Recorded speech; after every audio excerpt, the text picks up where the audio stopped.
يا آل طه أنتم نور لنا والشمس منكم تستمد سناها. الخير كل الخير عند ولائكم وبكم نجاة النفس حين رداها.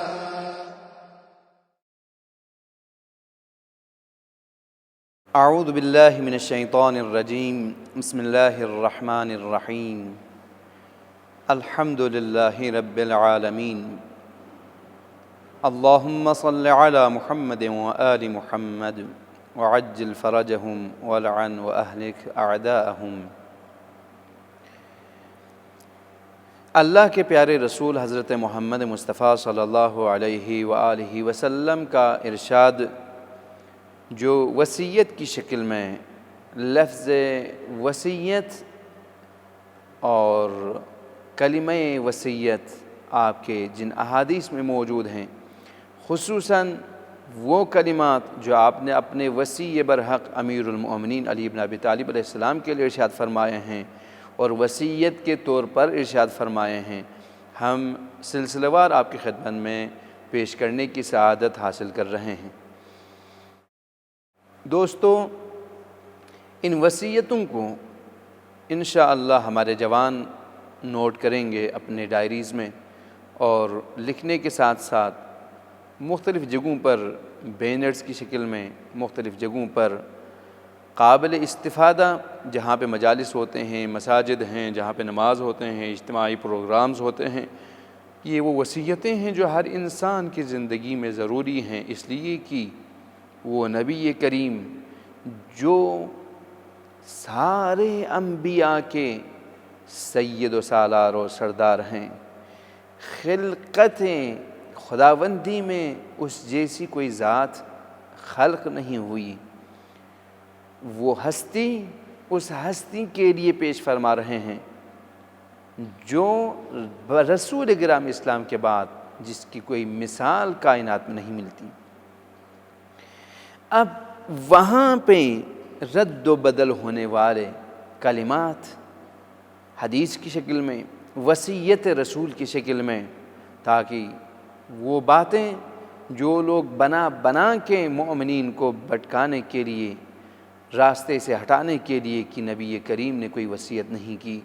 ہم وصایا رسول اکرم کو پیش کرتے جا رہے ہیں تاکہ ان وصیتوں پہ ہم بھی عمل کریں۔ اور وصیت وہ اہم بات ہوا کرتی ہے جو انسان اپنی پوری زندگی کے نچوڑ کے طور پر بعد میں آنے والے کے لیے منتقل کر رہا ہوتا ہے۔ تو دیکھیے یہاں پر رسول گرامی اسلام کی وصیت علی بن ابی طالب علیہ السلام کے لیے آج کے اس پروگرام میں ہم جو پیش کرنا چاہیں گے وہ ہماری زندگی میں بہت اس کا کردار ہے۔ ایک لفظ جو ہم سنتے آ رہے ہیں، سعادت اور شقاوت، خوشبختی اور بدبختی، خوشبخت انسان اور بدبخت انسان، یہ وہ کلمات ہیں جو عام طور پر ہم اپنی روزمرہ زندگی میں استعمال کرتے ہیں، لیکن اس سے مراد کیا ہے؟ کیا ہر وہ چیز جس کو ہم نے بدبختی سمجھا ہوا ہے وہ بدبختی ہے؟ کیا ہر وہ چیز جس کو ہم نے خوش قسمتی سمجھا ہوا ہے اور نیک بخت کی علامت قرار دیے ہیں، کیا وہ خوش بختی ہیں، سعادت ہیں یا نہیں؟ آئیے رسول گرامی اسلام صلی اللہ علیہ وآلہ وسلم کی اس وصیت کو ہم پڑھیں گے اور اس کا ترجمہ کرنے کی کوشش کریں گے۔ تو دیکھیں شقاوت کے حوالے سے انشاءاللہ 2 حدیث اور اس کے بعد سعادت کے حوالے سے 1 حدیث۔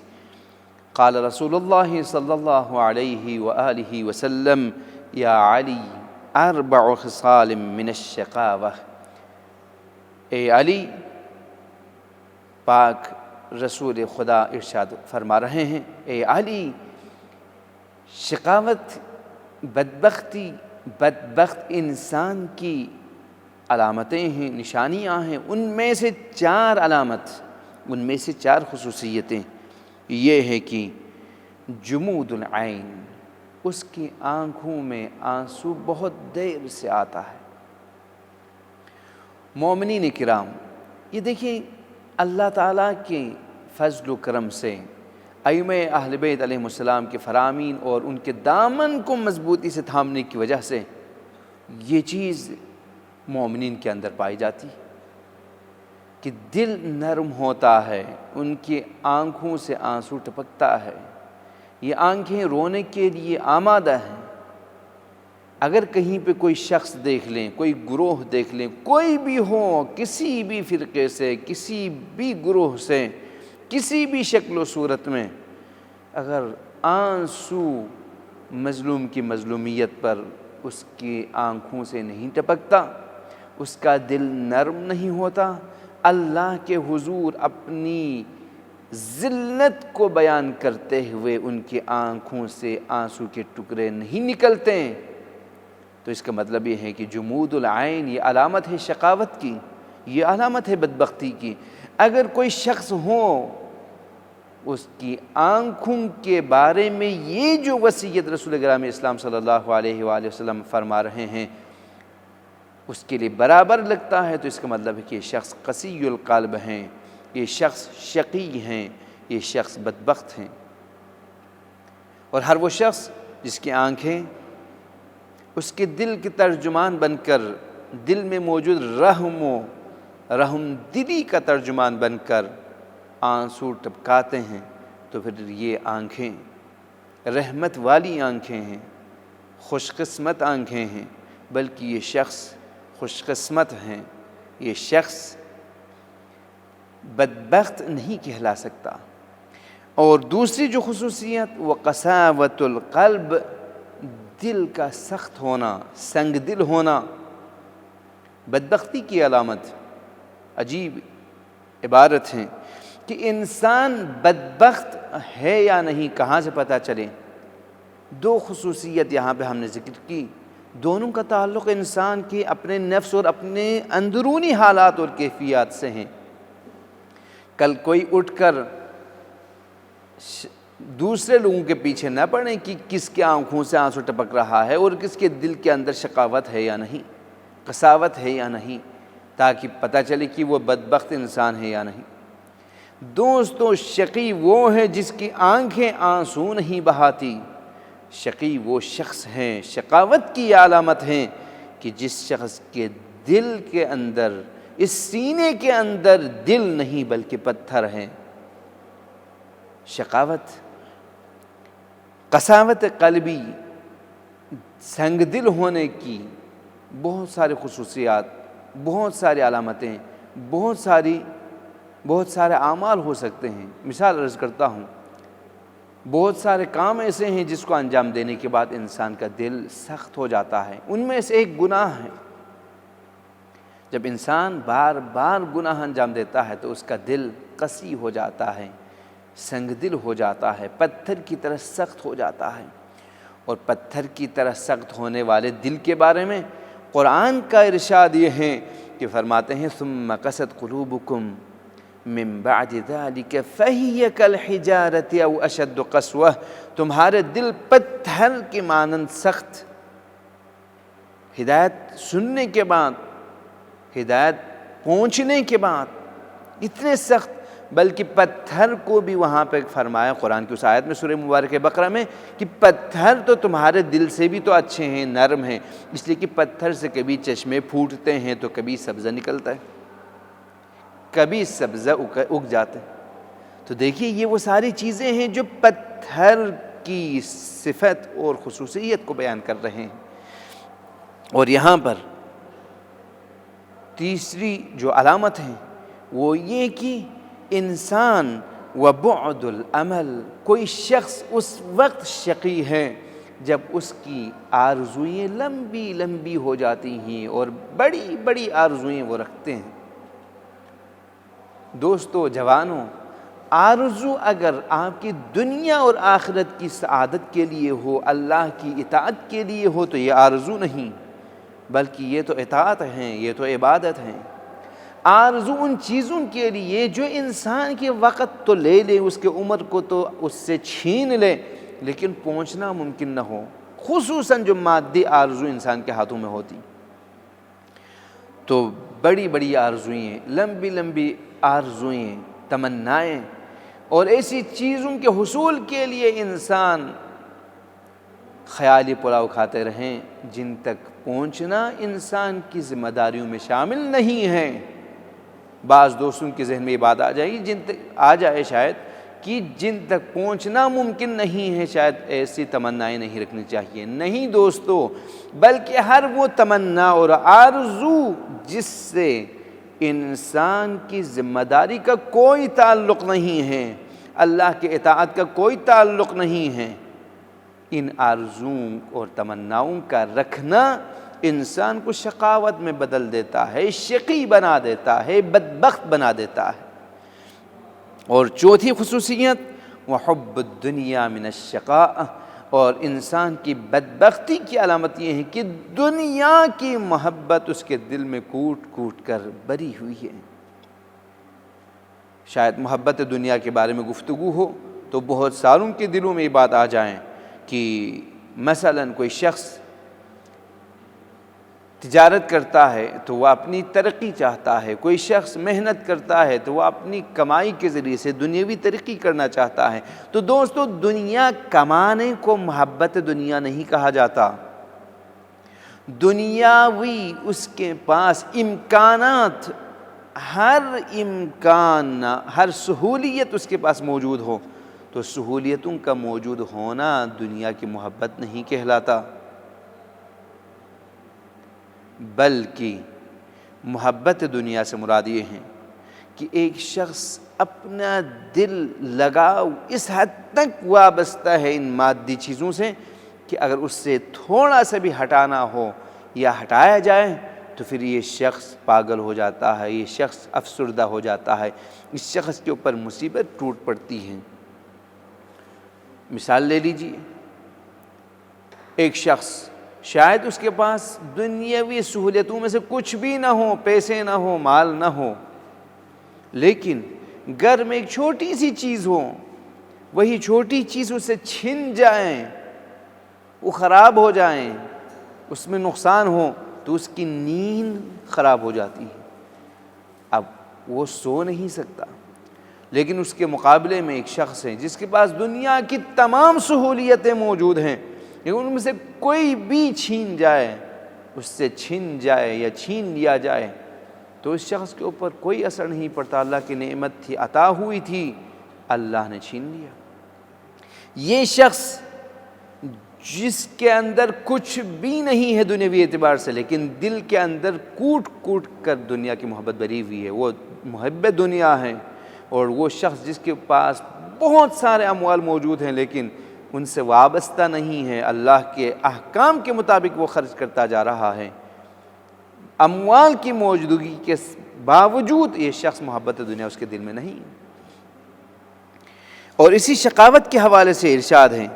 وَلِلشَّقِيِّ ثَلَاثُ خِصَالٍ، دوسری روایت میں کہ شقی کے لیے 3 علامتیں ہیں۔ ان علامتوں کی طرف توجہ کیجئے گا دوستو، یہ 4 خصوصیات عرض کر چکا ہوں، 3 علامتیں اور ہیں شقی کی۔ التوانی فی اوقات الصلاۃ، جب نماز کا وقت ہو اس وقت اس کو انجام دینے میں سہل انگاری، اور اس کو انجام دینے میں نہایت ہی دیر سے انجام دینے والا،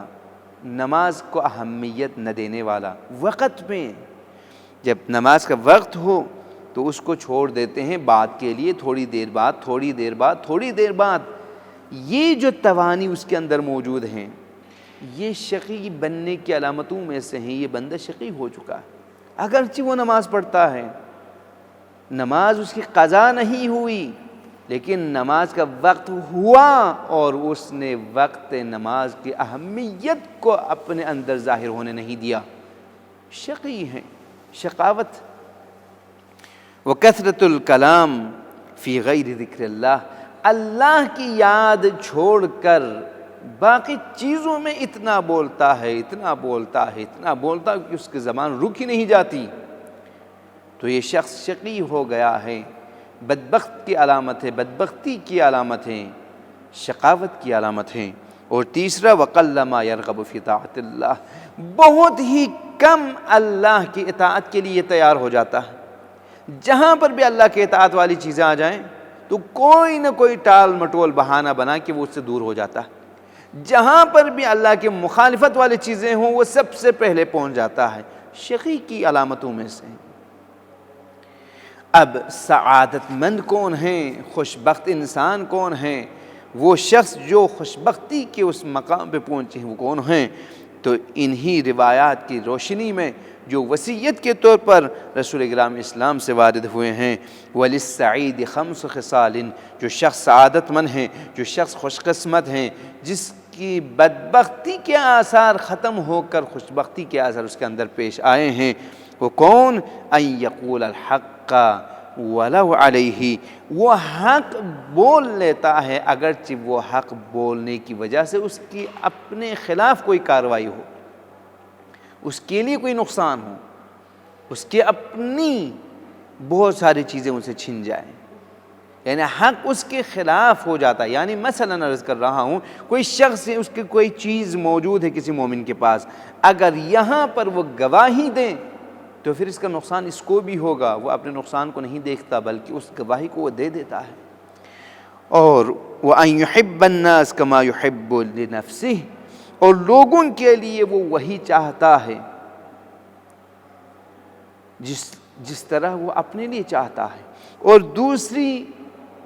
تعبیر اور ترجمہ اس عبارت کے لیے، وہ لوگوں کو چاہتا ہے جس طرح اپنے آپ کو چاہتا ہے۔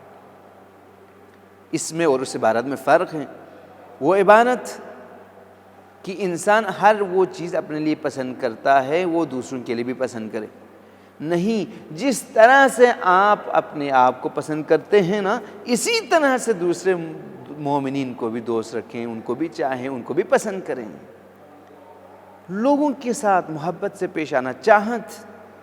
یہ سعادت مندی کی علامتوں میں سے ہیں۔ وَأَن يُعْطِيَ الْحَقَّ مِن نَفْسِهِ، اور جہاں کہیں پر بھی حق کو بپا رکھنا ہو، قائم رکھنا ہو، تو اپنی توانائیوں سے، اپنے مال و دولت سے، اپنی قدرت سے، اپنی ہر چیز سے سرمایہ گزاری کرتے ہوئے اس حق کو بچانا، حق کو جاری رکھنا، یعنی حق کو بچانے کے لیے، حق کو باقی رکھنے کے لیے، حق اپنی جگہ پہ حق رہے، وہ اپنی جیب سے خرچ کرتا ہے، وہ اپنے اموال سے خرچ کرتا ہے، وہ اپنی جان سے خرچ کرتا ہے۔ یہ سعادت مند انسان کی علامتوں میں سے ہیں۔ وَأَن يُحِبَّ ذِكْرَ اللَّهِ، اور بہت ہی زیادہ وہ پسند کرتا ہے، چاہتا ہے کہ اللہ کی یاد ہو، اللہ کی یاد کو پسند کرتا ہے، اللہ کی یاد کرنے کو پسند کرتا ہے، اللہ کے ذکر کو وہ پسند کرتا ہے۔ یہ سعید اور خوش بخت، خوش قسمت انسان کی علامت۔ اور آخری علامت، وَأَن يَحْرُسَ فِي طَاعَةِ اللَّهِ، اللہ کی اطاعت کرنے میں وہ حریص، لالچی انسان کی صفت رذیلہ میں سے ایک لالچ ہے کہ جو شخص لالچی ہو وہ برا انسان کہلاتا ہے۔ کب؟ جب لالچ دنیاوی چیزوں میں ہو، جب لالچ مادی چیزوں میں ہو، لیکن یہی لالچ معنوی چیزوں میں آ جائیں، اللہ کی اطاعت کرنے میں بہت ہی حریص ہیں، بہت ہی طمع کرنے والا ہے، بہت ہی لالچی ہیں، تو یہ سعادت مندی کی علامت ہیں، خوش بختی اور خوش قسمتی کی علامت ہیں۔ ہر وہ شخص جو اللہ کی اطاعت کے لیے حریص ہیں، لالچی ہیں، تو یہ شخص خوش قسمت انسان ہے۔ اور ہر وہ شخص جو اللہ کی اطاعت میں کوتاہی کرتا ہے لیکن دنیاوی تمام چیزوں میں وہ پیش ہیں، آگے ہیں، سبقت لینے والوں میں سے ہیں، اور دنیا کی چیزوں میں وہ لالچی بھی ہیں، تو وہ تو شقاوت کی طرف اس انسان کو لے جائے گا۔ تو دیکھیں دوستو، یہاں پر ہم نے شقاوت اور شقی انسان کی 7 خصوصیتیں اور صفات بیان کی ہیں، علامتیں بیان کی ہیں، اور سعادت مند انسان کے لیے 5 خصوصیتیں اور اوصاف بیان کیے ہیں۔ اللہ کے پیارے رسول کی وصیتوں میں سے جو امیر المومنین علیہ السلام کے لیے پیش ہوئے، ہم دعا کرتے ہیں پروردگار رسول اکرم اسلام اور امیر المومنین کے واسطے سے ان ہستیوں کا دامن تھام کر عرض کرتے ہیں، ان تمام وصیتوں پر عمل پیرا ہوتے ہوئے شقاوت اور بدبختی سے دور رہنے والوں میں سے ہمیں قرار دیں اور سعادت پانے والوں میں سے ہمیں قرار دیں۔ آمین یا رب العالمین۔ والسلام علیکم ورحمۃ اللہ وبرکاتہ۔